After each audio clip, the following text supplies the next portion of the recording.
education and the environment and transportation and infrastructure and building new roads or, just like all of those kind of things. And yet those are the things that we really spend a lot of time talking about. Question 15, how are most of our economic policy decisions the responsibility of Congress? Because Congress writes the tax code, Congress writes the specific appropriations bills. Yes, the president does have to approve them, but we talked about in class how the president, him not signing the budget, there are graver consequences to him than there are to Congress for not passing the budget. So ultimately, Congress really holds the purse strings. Plus, they have the ability to increase or decrease spending throughout the year through their oversight process. And the reason that would be obviously is because they're the most representative. And so the framers set it up so that Congress would be more influential. Okay, question 16. How is the Congressional Budget and Impoundment Act an example of legislative oversight? So in the 70s, Congress passed a law which laid out our current budgetary process, where the president must propose a budget, but he or she is not allowed to impound funds. Impounding funds means you don't spend it the way Congress allocated it. Previous presidents have done that. They've just kind of spent money the way they wanted. The Congressional Budget and Impoundment Act does not allow them to do that. So the president must submit a budget. Congress, through CBO, will review that. They can accept it or not accept it. They never accept it. Then, through the GAO, they can basically have bureaucrats come in and testify and potentially take money away or increase money if they need to. So it is a phenomenal example of oversight because it's them checking up on the executive branch. How are they spending money? Are they spending it the way we want to? It just really gives them a lot of influence. We always talk about the fact that the president's commander-in-chief and how great that is. But you guys, if the president wants to go to war and Congress won't fund it, we're going to have a real problem. So they definitely, they're huge in that area in that way. How does deficit financing hamper the government's ability to spend money? Well, if we deficit spend, that means that we're contributing to our debt. Debt has interest, and so as a result, interest is mandatory spending. Thanks, Catherine. So that mandatory spending then is continuing to squeeze out the discretionary, just like we talked about with entitlements.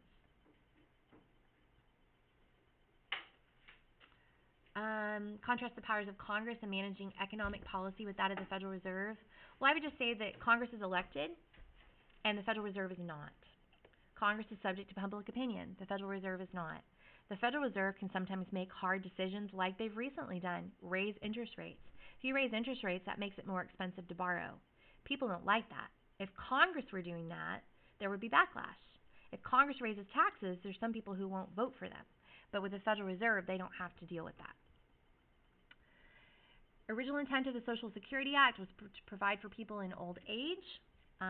Today, the problem is, like I said earlier, people are living longer, and they're living longer on Social Security. And so it will become insolvent at some point unless we make changes. All we have to do is alter the program so that there is enough money in that program to take care of people or reduce what we're paying. Okay, explain how the powers of the other branches can be used to limit congressional powers. What I would encourage you to do with that is to just kind of think through what you know. Okay, so for example, veto is really obvious, right? The president delivers a State of the Union address. Well, when he or she does that, they're trying to influence the laws that Congress is passing. You're welcome. The Congress has the ability, like right now, we're having a hearing about a Supreme Court nominee.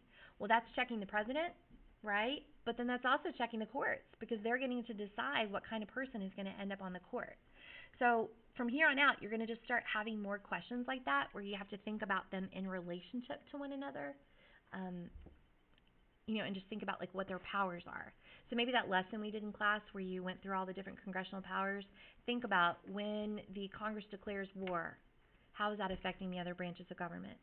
Or when the Congress decides to amend the Constitution. If they amend the Constitution, aren't they checking the courts? Because the courts are telling us what the Constitution says. So if they change the Constitution, then they're checking what the courts are saying. Because, for example, if we passed an amendment that said you have to have a religious test for public office, right? Well, that would basically fly in the face of previous court decisions that have been made. And so as a result, they're checking the courts, and there's really nothing else the courts can do. If that's what the amendment says, that's what it says. Is the rule amendment unconstitutional? Nope, because it is the Constitution. They can interpret it, but depend on how it's written. So, for example, like some amendments are straightforward, right? Like the 17th Amendment, popular election of senators. There's no other way to interpret that.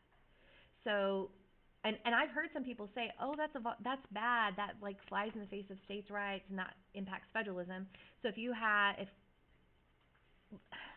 does this make sense what I'm saying? Yeah, I don't know like another way to say it. if it's a part of the Constitution, you can't amend it. You can only interpret it. Right, right. So it would Or just the depend courts on, can. yes.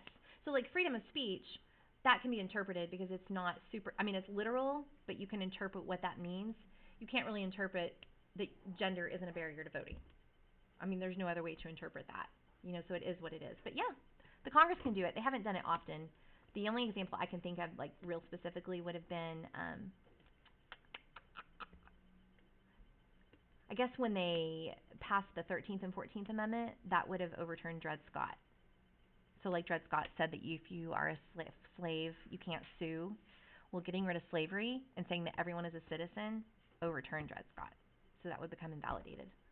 They've tried a lot. Just remember, it's so hard to amend the Constitution. So, the other thing is the court cases. So McCullough versus Maryland will show up. Gibbons versus Ogden will show up. As far as the redistricting cases, and I told one of my classes this today, I never see, and I personally do not care that you can differentiate Baker versus Carr, Westbury versus and Sanders, and Reynolds versus Sims.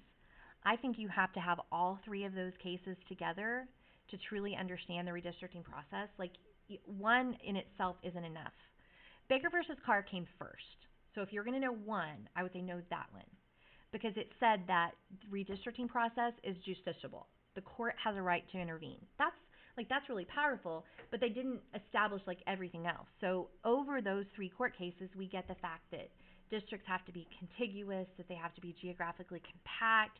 You get all of that process, and then over time, you guys, almost every Supreme Court year, we have some kind of redistricting case. So there's tons and tons and tons of them. So those three are really like kind of the ones that you put together. So I won't ask you to differentiate them, and if the College Board does, I'm sorry. I think it's kind of silly. Who's in charge of the redistricting process?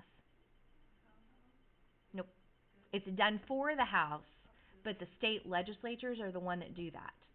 So if you have a gerrymandered state, like many people accuse Texas of being gerrymandered, and there was a recent court decision which said our plan did violate some situations. So the state legislature, the people that are making laws for us right now in Austin, they're the ones that draw those districts. And they do it based on the census. So we have a population count. We get reallocated seats. Because Texas has grown so much in the last 30 years, we've gone from like 27 seats to 38. So those 9 seats, thank you, sir, 11 seats have to come from somebody else. So they take them from one state, then your state legislature will redistrict. When they do it for political or partisan advantage, that's called gerrymandering. Oh, so they actually come from different states. So like we get more places in the House. Yes. Then somebody loses them. Lose them. Yeah. Because in 1929, In 1929, they capped the size of the House. Originally, there was a ratio. It said for every 30,000 people in your state, you get 1 seat in the House of Representatives. But then what happened is Congress just starts getting like bigger and bigger and bigger. So they capped it in 1929, and they said we're not going to let it get larger than 435. So that's where that number came from. And then every 10 years, they reallocate those seats based on where people have shifted. So that's why filling out those census forms, one of the reasons it's such a big deal. There's 2 states, I think, that have a private commission that does the redistricting process, but the bulk of states, it's your state legislature. So it's politicians, and that's why gerrymandering happens. So who checks Congress? Like how, if Congress has so much power, how does... Well, I don't understand how Congress gets checked. the president enforces the law. The courts have the ability to say whether or not what Congress is doing is constitutional or unconstitutional, which is very powerful. the, there's a lot of ways the president, through enforcement, can kind of do that. Sometimes the laws that Congress writes are kind of vague, and then the bureaucracy gets to decide how they're going to carry that out or how they're going to enforce that.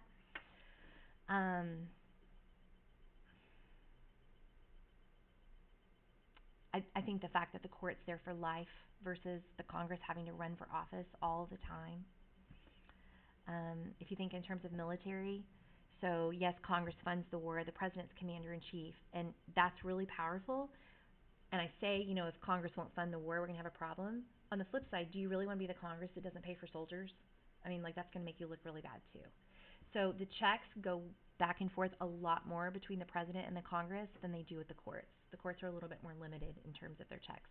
But judicial review is obviously really powerful. I'm trying to think of what else would go there. I feel like Congress have all these ways to check other powers, but the other powers only have a few ways to check them. They do, but I think that the thing is, because Congress is so large and because it's bicameral and it has those inter-branch checks, a lot of those things that you're saying Congress can do, they can't get organized enough to do them. Okay, that makes sense. It's so hard for them to all get on the same page, which is why they made it that way. So they put those powerful things and said, but we're going to make it hard for you to use it. So if partisanship didn't exist, Congress wouldn't do a lot either. Yes. But even in times where we were more bipartisan, Congress is still slow to move. But yes, if we weren't so polarized right now, Congress would move more efficiently. Like Republicans are divided within their own party still. Yes, absolutely. Like that Freedom Caucus. That's a great, when we talk about caucuses, I've always used kind of like ethnicity or gender or some kind of demographics. But the Freedom Caucus, if you haven't heard of them, they're kind of associated with the Tea Party, and they're in the Republican Party, and they do not like moderate Republicans. They want to stick to very traditional Republican values. Big on the military, low on taxes. There's certain things with which they will not budge. And I mean, they don't like Paul Ryan in a lot of ways. Yeah, I heard about that. Is there anything else you guys can think of?